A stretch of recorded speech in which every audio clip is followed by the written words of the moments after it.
Hello, everyone. Larry Allen at the KGAS studios alongside Scott Surratt, the head football coach and athletic director at Carthage High School, as the Bulldogs tonight travel to Pittsburgh to open District 16 3A play. And Scott, boy, a lot of folks have been looking forward to this week for a long time. The opening of play in District 16 3A. There are 32 districts in Class 3A.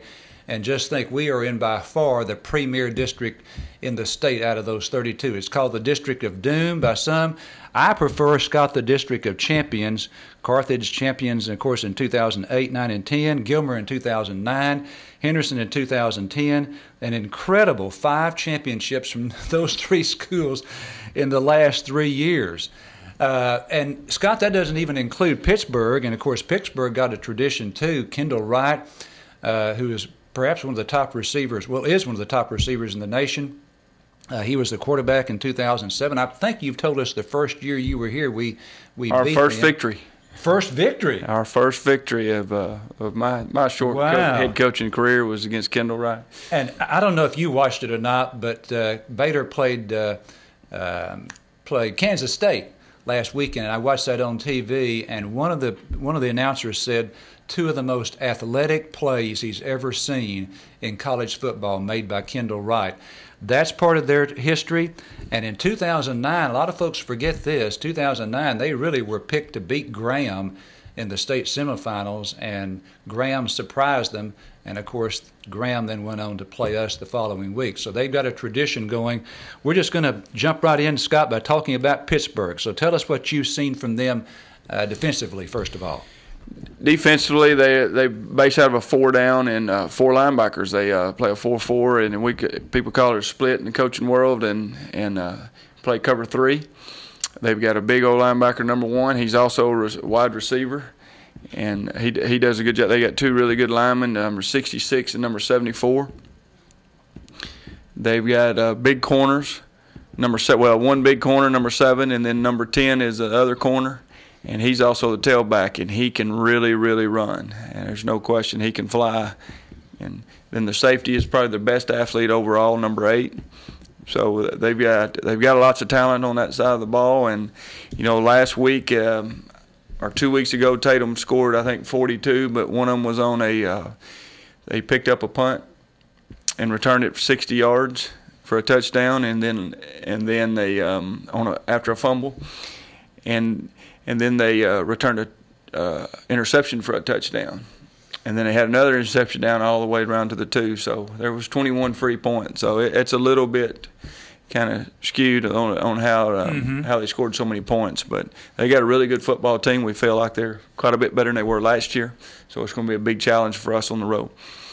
Now, was Coach Manley the coach back in 2007? He was. It was his first year at Pittsburgh at that time. He come over from Clarksville. Now, as you look at the film this year compared to 2007, how much have they changed? How much does a coach change in his philosophy from one year to the next, or 3 years down the road? They've changed a little bit defensively. They've lost a coordinator there, and they were kind of the same defensively in 2007 as they were last year, and when we played them last year. But now they're more. They don't jump around as much, and we're prepared for them to jump around like crazy because they have done it in the past defensively, try to confuse you by jumping around. And so we've seen some of that in practice and showed our kids that. But they don't jump around as much, and they're more of a split team, and they used to be what we call a 3-3 stack team. And they have showed that a little bit, but not a whole lot. How much what do you think they're going to try to do against Ed Pope, single coverage or double? Well, I think they'll have, we're prepared for him to be doubled. And we've got some stuff in for him to be doubled. So we're prepared for that. And I think that they'll try to stop the run and single him some, but they'll take their chances. And like I said, and single him some, but I think they'll also double him a lot. Now, I believe the last 2 years the quarterback has been Coach Manley's son, and I think he graduated, so got a new quarterback. Tell us about the Pirates offensively then. Quarterback's a very special athlete. He's the one that makes them go. And me saying that, no, they're number 10. The quarterback's number 4, but number 10 is the tailback, and he can really fly, and we've got to contain him. But the quarterback, he makes them go. He throws the ball well, and he's very dangerous with his feet. He's very quick. He's got unbelievable feet. He can, he cut on a dime, And so those two guys we've got to get stopped, and we've got to stop the run game and make them throw the ball. And because if the quarterback and number 10 starts getting loose, quarterback and tailback get loose and run the game, it's going to be a long night.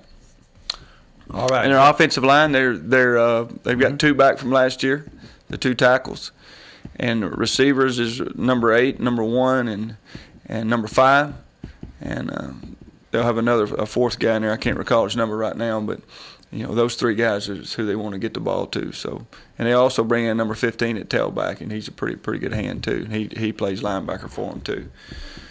How about the kicking game? Kicking game is not what it has been. Their kicking game is where, last year they had the best kicker that we've seen in a while. He kicked it 10 yards deep in the end zone every time, so we knew he was going to get the ball on the 20. And now they're sky kicking everything.